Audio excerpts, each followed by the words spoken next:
Hello guys, in this video I'm going to show you how to change the distance unit on Waze, but first I wanted to tell you that don't forget to subscribe, because at 100,000 subscribers I'm going to show you my whole YouTube revenue statistics and growth strategy, how you can make money online.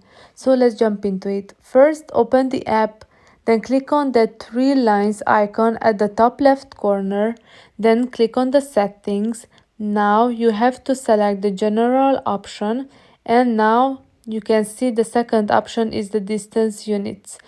Now it's in kilometers, but you can select miles as well.